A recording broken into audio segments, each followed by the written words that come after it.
Vamos direto aqui ao nosso tema. Aqui? Pronto, aqui. Olha, nós temos aqui esse gráfico, ele aponta a trajetória de crescimento do Brasil no último século, início desse século. Então, vocês vejam que na primeira metade o Brasil crescia 4,6%. Aqui no final dessa década, com a crise de 29, mas principalmente no final da década aqui, de 40, na entrada da guerra, o Juscelino consegue trazer Volta Redonda, Alckmin, CSN, Ministério do Trabalho, Ministério da Educação. Há um salto no Estado, no processo de industrialização, que vai impulsionar, depois aqui no segundo mandato, BNDES e Petrobras. E o Juscelino vem com um plano de metas, dá um salto extraordinário na indústria, na construção civil, Brasília. Depois veio uma crise importante e, lá no final dos anos 70, um crescimento também espetacular.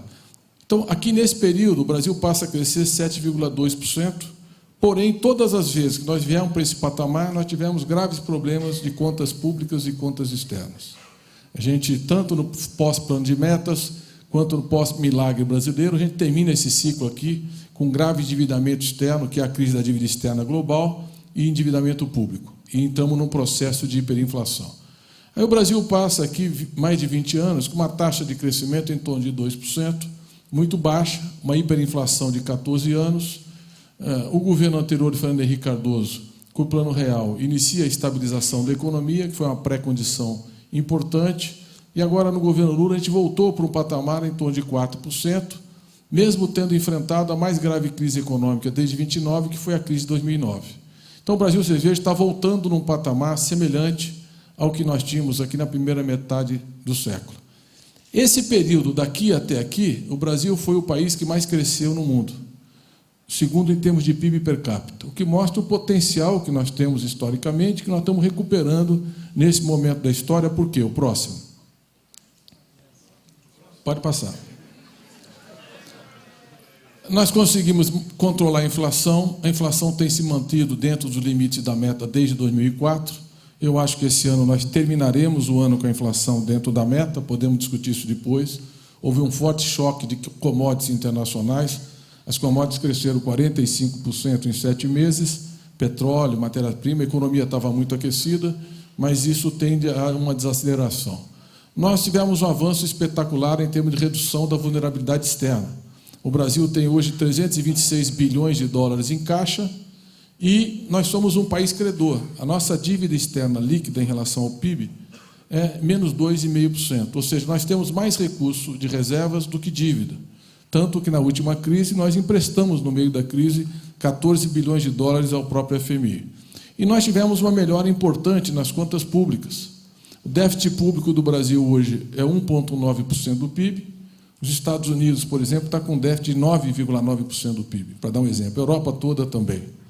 E temos uma relação dívida-PIB de 40% do PIB, era 59% em 2002, houve uma forte queda. Para vocês terem uma ideia, o Japão tem uma dívida PIB, uma dívida líquida PIB, 232% do PIB.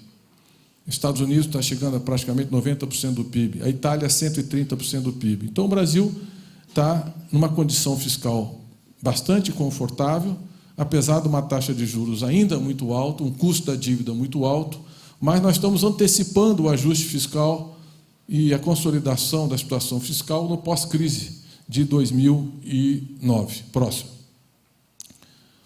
O fator decisivo do crescimento foi a criação de um grande mercado de consumo de massas, que está baseado no aumento e formalização do emprego. Nós criamos aí nesse período 11.271.000 empregos, reduzimos a taxa de desemprego do 11,7% para 6,5%, praticamente a metade do que era. Hoje nós temos problema de oferta de mão de obra em vários segmentos importantes do mercado de trabalho. E na redução da pobreza e redução da desigualdade social.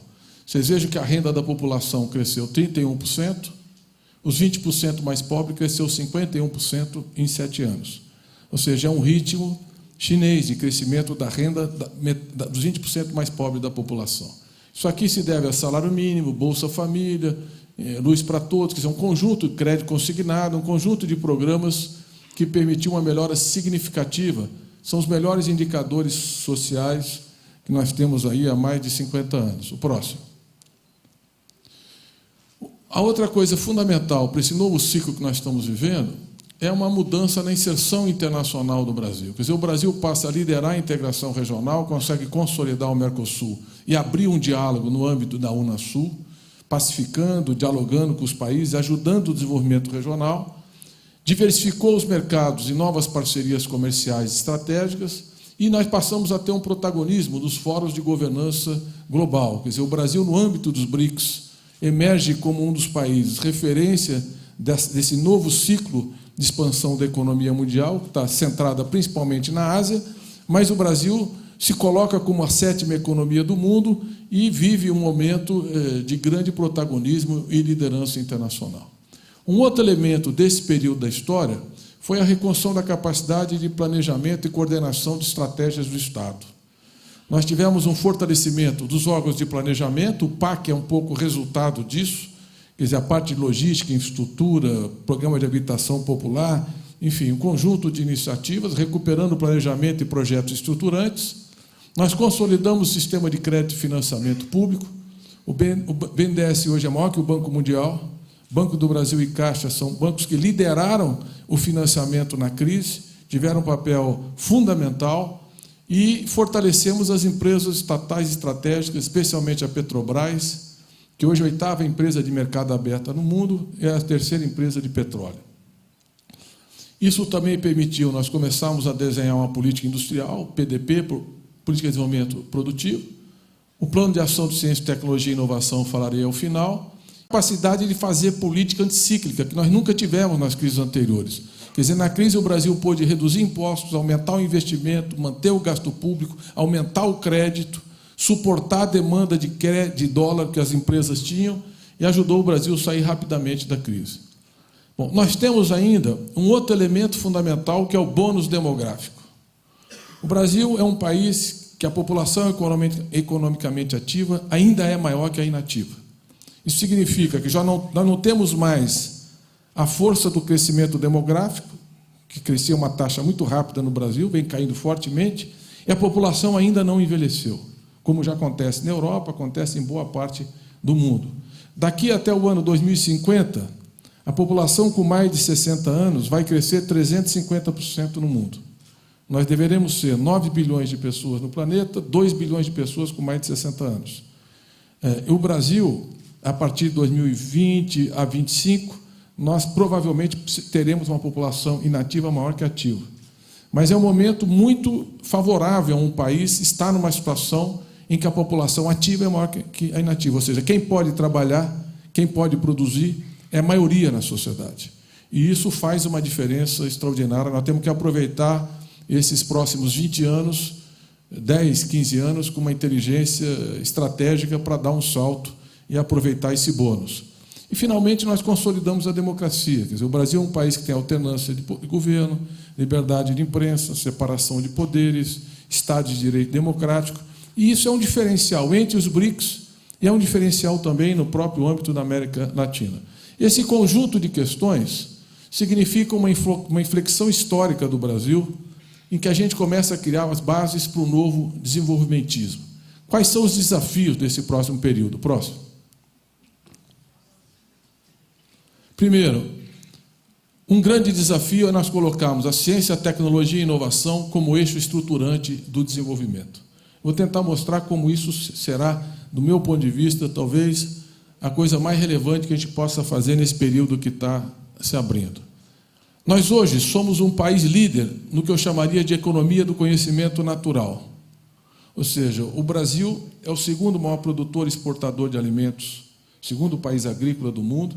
É o país que, na última década, mais aumentou o excedente exportável de alimentos, e o mundo precisa cada vez mais de alimentos, especialmente a Ásia. Vocês pegam um país como a China, a Índia, cada um tem 1 bilhão e 300 milhões de pessoas. A China tem um pouco mais da metade da terra que o Brasil tem para produzir alimentos. A China, em 5 anos, urbanizou 200 milhões de pessoas, vai urbanizar mais 200 milhões nos próximos 5 anos. Isso significa um Brasil indo para as cidades. Então, a demanda por commodities, a demanda por alimentos é muito forte. E o Brasil é o país que tem mais disponibilidade de terra, água e que tem tecnologia agrícola. Nós temos 5% da produção científica em tudo que diz respeito à agricultura. Nós somos o maior produtor e exportador de carne, de frango, o terceiro em carne suína, somos o primeiro em soja, o primeiro em suco laranja, o primeiro em açúcar, o primeiro em álcool, o terceiro em etanol, né? Somos o terceiro produtor mundial em soja, enfim, em milho, desculpe, em primeiro em soja. O Brasil é um país que vem ganhando um papel extraordinário. Segundo, na área de mineração. A nossa riqueza natural é fantástica e agora seremos um grande produtor mundial de gás e petróleo. O Brasil caminha, somos o 18º país hoje que produz gás e petróleo, caminhamos, temos uma situação de autossuficiência, nós estamos caminhando para ser a 6ª economia produtora e exportadora de petróleo. Então, nós temos uma liderança em tudo que diz respeito à economia do conhecimento natural. Mas nós precisamos fazer a passagem para a sociedade do conhecimento, porque ela vai estar presente em todos os setores. Se vocês pegarem o planejamento estratégico da União Europeia, eles colocam como prioridade número 1, a Europa ser a base mais importante para a sociedade do conhecimento. O diagnóstico deles: não tem matérias-primas, não tem recursos naturais disponíveis, e eles precisam compensar essa deficiência com a criação da base da sociedade do conhecimento e liderar os setores que são portadores de futuro, que vão ser a economia do futuro. Nós temos recursos naturais, nós já somos economia líder, eu diria, economia do conhecimento natural, mas nós temos que colocar isso como um projeto estratégico e vou tentar mostrar por que mais adiante. E, finalmente, nós precisamos da transição para uma economia de baixo carbono e sustentabilidade ambiental, num país mega diverso.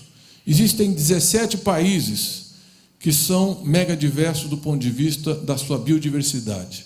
O Brasil é o G1, é o país de maior biodiversidade no planeta. Só que nós também somos um país mega diverso do ponto de vista da diversidade cultural e social. E nós temos que aproveitar essa condição de termos uma matriz energética relativamente a mais limpa entre os países, os grandes países da economia mundial, aprofundarmos esse caminho de uma economia de baixo carbono e sustentabilidade ambiental. E, finalmente, nós precisamos usar a ciência, tecnologia e inovação para erradicar a pobreza e aprofundar a distribuição de renda que eu tinha mencionado anteriormente. Próximo. Quais são os nossos desafios? O primeiro grande desafio é esse. Quando a gente olha as nossas contas externas, nós temos um superávit comercial de 20 bilhões de dólares esse ano que passou, 40 bilhões de dólares anos anteriores, só que nas áreas de média e alta tecnologia, nós estamos com um déficit de 6 bilhões e 300 milhões de dólares em fármacos, remédio. Quer dizer, aumentou o consumo, aumentou o acesso da população à renda, aumentou o ingresso da população no SUS. No entanto, o nosso balanço comercial tem um déficit de 6 bilhões e 300 milhões de dólares, crescendo num ritmo fortíssimo. Nós temos aqui na área de tecnologia de informação e comunicação um déficit de 11 bilhões e 400 milhões de dólares.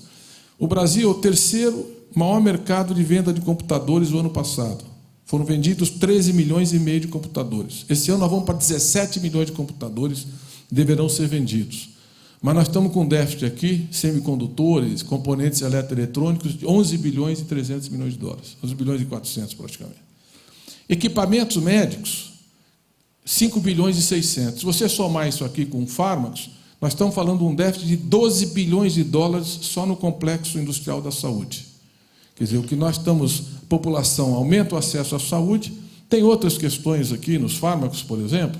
Nós estamos vivendo um período da história que as grandes multinacionais que dominam esse setor criaram uma estratégia de desenvolver remédios para grupos específicos, doenças específicas, e com uma estrutura jurídica muito forte. Eles estão impondo a todos os sistemas de saúde no mundo, não é um problema só do Brasil, a obrigatoriedade de distribuição desses medicamentos. Nós temos situações no Brasil, por exemplo, uma única doença que tem 300 habitantes no país.